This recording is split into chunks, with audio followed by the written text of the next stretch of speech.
Hello मेरे प्यारों, क्या हाल चाल। उम्मीद है आप सब बढ़िया होंगे। तो चलिए आज की वोकेबलरी शुरू करते हैं। देखते हैं 10 मोस्ट इंपॉर्टेंट वोकेबलरी जो हमारे डेली के बोलने में यूज होने वाली है। चलिए देखते हैं। पहला वर्ड आपकी स्क्रीन पर दिख रहा है, क्या है भाई? बैरियर। क्या है? बैरियर। देखते हैं इसकी मीनिंग की बात करें तो बोलते हैं बाधा, रुकावट या अवरोध। इसे इंग्लिश में और बोल सकते हैं, क्या बोल सकते हैं? फेंस, बैरिकेड या ऑब्स्टेकल्स। क्या बोल सकते हैं? फेंस, बैरिकेड या ऑब्स्टेकल। चलिए इस्तेमाल देखते हैं सेंटेंस के अंदर। कह रहा है इस पॉलिसी को लागू करके उन्होंने सभी घुसपैठ के खिलाफ एक अवरोध का गठन किया। क्या बोल रहा है? इस पॉलिसी को लागू करके उन्होंने सभी घुसपैठ के खिलाफ एक अवरोध का गठन किया। तो इसे ट्रांसलेट करेंगे इंग्लिश में और क्या बोलेंगे? इसे बोलेंगे by applying this policy, by applying this policy they created a barrier against all intrusion. क्या भाई? इंट्रूजन मतलब घुसपैठ की बात यहां पे कर रहा है। तो क्या बोलेंगे? By applying the policy they created a barrier against all intrusion. Clear? चलिए अगला एग्जांपल देखते हैं और बेहतर समझते हैं इसको। देखिए कह रहा है यदि कोई अंतरराष्ट्रीय भाषा नहीं होती, यदि कोई अंतरराष्ट्रीय भाषा नहीं होती तो हम अन्य देश के साथ संवाद करने में सक्षम नहीं होते क्योंकि हमारे बीच एक भाषा अवरोध है। सीधी सी बात कह रहा है भाई, यदि कोई अंतरराष्ट्रीय भाषा नहीं होती तो हम किसी और देश के साथ संवाद करने में सक्षम नहीं होते क्योंकि भाषा क्या है? एक अवरोध है। ठीक है, इसे कैसे बोलेंगे इंग्लिश में? चलिए देखते हैं और समझते हैं इस बात को। If there were no international language, if there were no international language we wouldn't be able to communicate with other countries because there would have been a language barrier among us. क्या बोलेंगे? There were no international language, we wouldn't be able to communicate with other countries because there would have been a language barrier among us. ठीक है, चलिए बात करते हैं अगले की। अरे वाह, पर्दा खुल गया। खुल जा भाई। चलो अब ये क्या लिखा हुआ है भाई? कुछ लोग इसे बात पढ़ते हैं और कुछ लोग इसे बेथ पढ़ते हैं। ठीक है, दोनों ही बोलना सही है अपनी अपनी जगह, जिसको जैसा बोलना है बोलिए। वैसे जो सही प्रोनाउंसिएशन है वो बेथ है। आप लोग बात भी बोलते तो कोई दिक्कत नहीं है इसमें। ठीक है, ये क्या है भाई? ये आपको सामने दिख रहा है, लिखा है VTI। तो चलिए कमेंट कीजिए मुझे कि क्या है, आप लोग बताइए। ठीक है, आप लोग बताइए कि VTI का फुल फॉर्म क्या होता है। ओके चलिए बढ़ते हैं जरा आगे। आपके लिए बात का मतलब क्या था भाई? नहाना, शावर। अच्छा मैं बता दूं कि वैसे बात क्या होता है, तो वैसे यार देखो, इसको नाउन की तरह भी यूज कर सकते हैं। ठीक है, और वर्ब की तरह भी। ओके, आपको बताना है कि VTI क्या होता है। ओके चलिए एग्जांपल देखते हैं। कह रहा है कोरोना वायरस से बचने के लिए हमें बाहर से आने के बाद अच्छे से साबुन से नहाना चाहिए। क्या बोल रहा है भाई? कोरोना वायरस से बचने के लिए हमें बाहर से आने के बाद अच्छे से साबुन से नहाना चाहिए। तो इसे हम बोल सकते हैं to protect ourselves from corona virus we should bath properly with the soap after we arrive from outside. To protect ourselves from the corona virus we should bath या बेथ, जो बोलना है आपको बोलिए, bathe properly with the soap after we arrive from outside. Okay next की बात कर दूं। कह रहा है उसका निधन रहस्यमयी तरीके से हुआ, उसका निधन रहस्यमयी तरीके से हुआ जब वह बाथरूम में स्नान कर रही थी। ठीक है, तो क्या बोल सकते हैं? He damage. क्या बोलेंगे? Damage occurred under mysterious circumstances. He damage occurred under mysterious circumstances when she was bathing her bathroom. क्या बोलेंगे भाई? Her damage occurred under mysterious circumstances when she was bathing in her bathroom. Okay बढ़ते हैं next की तरफ। चलिए भाई जल्दी खोलिए पर्दा, बड़ा देर लग रहा खुलने में भाई। चलिए क्या है? बियर। क्या है? बियर। अब कौन सी बियर भाई, मारने वाली या फिर भालू वाली?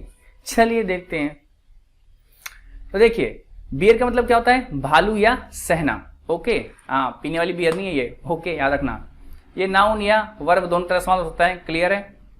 चलिए, तो क्या होता है इसका अदर मीनिंग, क्या यूज कर सकते हैं? टॉलरेट या इंड्योर। क्या? टॉलरेट या इंड्योर। चलिए बात करते हैं इसके एग्जाम्पल की। कह रहा है भालू आसानी से पेड़ पर चढ़ सकता है। भालू आसानी से पेड़ पर चढ़ सकता है। A bear can easily climb on a tree. A bear can easily climb on a tree. Next की बात करते हैं। अब मैं और दर्द सहन नहीं कर सकता। अब मैं और दर्द सहन नहीं कर सकता। तो क्या बोलेंगे इंग्लिश में? इसको बोलेंगे I can't bear the pain any more. I can't bear the pain any more. Okay, बढ़ते हैं फोर्थ पर। फोर्थ है हमारा बिफोर हैंड। क्या है भाई? Before hand. क्या है? Before hand. बात करें इसकी मीनिंग की तो भाई क्या होता है? समय से पहले। समय से पहले, या इसको बोल सकते हैं इंग्लिश में अर्लियर टाइम, या इन एडवांस भी बोल सकते हैं, या अहेड ऑफ टाइम। तीनों में से कोई भी बिफोर हैंड की जगह यूज कर सकते हैं। ठीक है, इसके अलावा कह सकते हैं। देखिए क्या कह रहा है,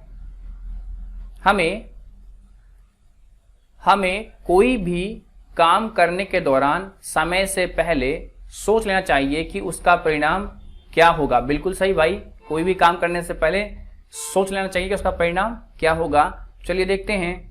while doing something we should think beforehand about what its result may be। चलिए आगे की बात करते हैं। कह रहा है अगर हमें समय से पहले ये पता लग जाए कि किसी को ये बीमारी है तो उसका जीवन बचाया जा सकता है। अगर हमें समय से पहले पता चल जाए कि किसी को ये बीमारी है तो उसका जीवन समय से पहले बचाया जा सकता है। तो फिर कैसे बोलेंगे इंग्लिश में? बोलेंगे if we get know before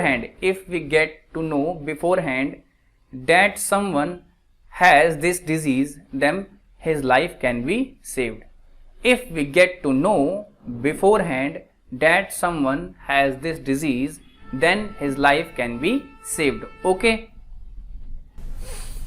देखिए हो सकता है कुछ लोगों को ना सेंटेंस वर्ड लग रहे हो, कोई बात नहीं, सेंटेंस आप अपने अकॉर्डिंग बना सकते हो। ठीक है, मैं तो बस आपका इस्तेमाल दिखा रहा हूँ। ओके, ये क्या है भाई? बिलोंग। क्या है? बिलोंग। चलिए देखते हैं मतलब क्या होता है? संबंध होना या निवासी होना। ठीक है, कहीं का निवासी होना या संबंध होना बोलते हैं। इंग्लिश में बोल सकते हैं कंसर्न या रिसाइड, इसके अलावा, बिलोंग के अलावा। एग्जाम्पल देखते हैं। कह रहा है आपका संबंध किस पार्टी से है? आपका संबंध किस पार्टी से? तो क्या बोलेंगे? Which party do you belong to. Which party do you belong to. Next की बात करें, क्या मंजीत भारत का निवासी है? क्या मंजीत भारत का निवासी है? तो क्या बोलेंगे? Does Manjeet belong to India. Does Manjeet belong to India. बात करें नेक्स्ट वन की, तो नेक्स्ट वन जो हमारा है 6 नंबर है बिनाइन। क्या है भाई? बिनाइन। क्या है? ये एडजेक्टिव है। बात करें इसकी हिंदी मीनिंग तो क्या है भाई? दयालु। क्या है? दयालु। अच्छा, इसको क्या बोलते हैं? बेनीवोलेंट। क्या बोलते हैं? बेनीवोलेंट। ठीक है, या काइंड भी बोलते हैं। क्या बोलते हैं? बेनीवोलेंट या फिर काइंड। ओके, एग्जाम्पल देखते हैं जरा इसका। यहाँ पे एग्जाम्पल देखो आपको क्या दिया गया है। कह रहा है हो सकता है कि किसी व्यक्ति का स्वभाव बाहर से कठोर हो लेकिन अंदर से वह दयालु हो। क्या हो भाई? हो सकता है किसी व्यक्ति का जो स्वभाव है वो बाहर से कठोर और अंदर से क्या हो? दयालु हो। कह रहा है it is possible that a person's behaviour is harsh. ठीक है, हार्श भी बोलते हैं बहुत लोग। ठीक है, तो क्या है? Harsh from outside but he is benign from inside. But he is benign from inside. अच्छा, बिनाइन का मतलब क्या होता है भाई? बिनाइन का मतलब दयालु, सौम्य, अच्छा, ये सब बोलते हैं। क्लियर? ओके, तो अगर कोई पूछ ले कि भाई इसके अलावा इसका मीनिंग बताओ तो आप बोल सकते हो सौम्य, अच्छा, बेहतर, ये सब बोल सकते हो। क्लियर? चलिए अगला देखते हैं। कह रहा है हमें गरीबों और जरूरतमंदों की मदद करनी चाहिए और दयालु बनना चाहिए। क्या बोलेंगे? We should help the poor needy and become benign. हमें हेल्प करनी चाहिए किसकी भाई? गरीबों की और जरूरतमंदों की, और क्या करना चाहिए? बिनाइन। तो क्या लिखा गया है? We should help the poor needy and become benign. ठीक है, चलिए आगे बढ़ते हैं 7th पर। तो 7 नंबर हमारा तो आप देख रहे हो सामने है बिट्रे। अच्छा, बिट्रे का मतलब क्या होता है भाई? धोखा देना। ठीक है, क्या होता है? धोखा देना, विश्वासघात करना, और क्या हो सकता है? भटकाना। ये सारे क्या हैं इसके मीनिंग है। ओके, तो इंग्लिश में बोल सकते हैं डिसीव, ठीक है, मिसलीड या इम्बेरेंगल। क्या? इम्बेरेंगल। क्या बोलेंगे भाई? इम्बेरेंगल। ठीक है, चलिए एग्जाम्पल देखते हैं इसका। कह रहा है तुमने मुझे धोखा नहीं दिया, मुझे पता है। तुमने मुझे धोखा नहीं दिया, मुझे पता है। तो क्या बोलेंगे? You didn't betray me, I know that. You didn't betray me, I know that. ठीक है, और एग्जाम्पल देखते हैं इसके। चलिए, तो अगला एग्जाम्पल लेते हैं इसका। कह रहा है जिम्मेदार लोगों के भ्रामक बयानों से युवा वर्ग धोखा खा जाता है। जिम्मेदार लोगों के भ्रामक बयानों से युवा वर्ग धोखा खा जाता है। तो क्या बोलेंगे? Youth gets betrayed by the misleading statement of responsible people. Youths get betray by the misleading statements of responsible people. Next की बात करूं, मैं यहाँ नहीं होता। मैं यहाँ नहीं होता अगर आपने मुझे धोखा नहीं दिया होता। मैं यहाँ नहीं होता अगर आपने मुझे धोखा नहीं दिया होता। तो क्या बोलेंगे? I wouldn't be here if you hadn't betrayed me. I wouldn't be here if you hadn't betrayed me. चलिए नेक्स्ट की बात करें। अगला है बिड। बिड मतलब क्या होता है भाई? बोल लगाना। ठीक है, वर्ब है ये। ओके, चलिए देखते हैं। कह रहा है बोली लगाना। बोली लगाना। अगला है अभिवादन करना, या बिडॉन भी बोलते हैं। क्या बोलते हैं? बिडॉन। ठीक है, एग्जाम्पल देखते हैं। कह रहा है मैं इस पेन के लिए केवल 50 रुपए की बोली लगा सकता हूँ, इससे ज़्यादा नहीं। मैं इस पेन के लिए केवल 50 रुपए की बोली लगा सकता हूँ, इससे ज़्यादा नहीं। तो क्या बोल सकते हैं? I can only bid ₹50 for this pen, no higher than this. I can only bid ₹50 for this pen, no higher than this. Okay, बढ़ते हैं नेक्स्ट पर। देखते हैं। कह रहा उसने मुझे गुड बाय किया और कहा और चला गया। उसने मुझे गुड बाय किया या फिर कहा। किया या कहा में से दोनों में से कोई एक लगाओ आप। ठीक है, या तो ये लगाओ या फिर ये लगाओ, दोनों साथ में नहीं। ठीक है, उसने मुझे गुड बाय किया या उसने मुझे गुड बाय कहा और चला गया। क्लियर? तो क्या बोलेंगे? बोलेंगे he bade me goodbye and left. He bade me goodbye and left. Okay, next की बात करते हैं। अगला है अच्छा क्या है, क्या लिखा है आप लोग जरा पढ़ना एक बार। क्या लिखा है, क्या पढ़ रहे हो? कुछ लोग मेरे को लगता है ब्रदर पढ़ रहे हैं इसको। ब्रदर नहीं है भाई, बॉदर है। क्या है? बॉदर। क्या है? बॉदर मतलब क्या होता है? परेशान करना, तंग करना। ठीक है, क्या भाई? बॉदर का मतलब परेशान करना या तंग करना। ओके, टू डिस्टर्ब या टू इरिटेट। ध्यान से देखना, ये ब्रदर नहीं है। चलिए आगे बढ़ते हैं एग्जाम्पल पर। कह रहा है मैं आपको परेशान करना बिल्कुल नहीं चाहता। मैं आपको परेशान करना बिल्कुल नहीं चाहता। तो क्या बोलेंगे? I don't want to bother you at all. I don't want to bother you at all. Next की बात करें। कह रहा है स्टूडेंट्स ने मूर्खतापूर्ण सवालों से टीचर को तंग कर दिया। स्टूडेंट ने मूर्खतापूर्ण सवालों से टीचर को तंग कर दिया। तो क्या बोलेंगे? The students bothered the teacher with silly questions. The students bothered the teacher with silly questions. चलिए नेक्स्ट की बात करते हैं। अगला है बाइकॉट। बाइकॉट क्या होता है भाई? किसी चीज़ को बहिष्कार करना।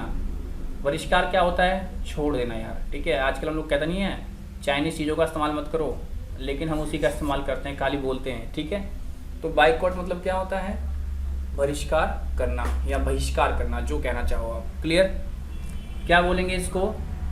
डिसमेम्बरेंट। क्या बोलेंगे? डिसमेम्बरेंट। ओके, चलिए देखते हैं क्या लिखा हुआ है। कह रहा है भारत की आज़ादी के लिए हमें स्वतंत्रता सेनानियों ने अंग्रेज़ों के खिलाफ विदेशी सामान का बहिष्कार किया था, जो कि अंग्रेज़ों के खिलाफ आंदोलन का प्रतीक था। सही बात है भाई, ठीक है। क्या था? भारत की आज़ादी के लिए हमें स्वतंत्रता सेनानियों ने अंग्रेज़ों के खिलाफ विदेशी सामान का बहिष्कार किया था, जो कि अंग्रेज़ों के खिलाफ एक आंदोलन का प्रतीक था। तो कैसे बोलेंगे इसे इंग्लिश में? बोलेंगे for India's independence, for India's independence our freedom fighters boycott the foreign made goods as a mark of protest against the British. Foreign made goods as a mark of protest against the British. सीधी सी बात है। क्या कह रहा है? For India's independence our freedom fighters boycott the foreign made goods as a mark of protest against the British. Okay, I think आप लोग समझे होंगे। चलिए आगे बढ़ते हैं। कह रहा है हाल ही में चीन की भारतीय चीन सीमा पर किए गए हमले के कारण चीनी सामान का बहिष्कार किया जा रहा है। ठीक है, तो क्या बोलेंगे? Recently due to attack by China on Indo China border. ठीक है, जो इंडिया और चाइना के जो बॉर्डर है बोलते हैं इंडो चाइना बॉर्डर। ठीक है, Chinese goods are being boycott. क्या बोलेंगे भाई? Recently due to attack by China on the Indo China border Chinese goods are become boycott या बॉयकॉटेड। ओके, तो भाई ये थे आज के हमारे 10 इंपॉर्टेंट वोकैबुलरी।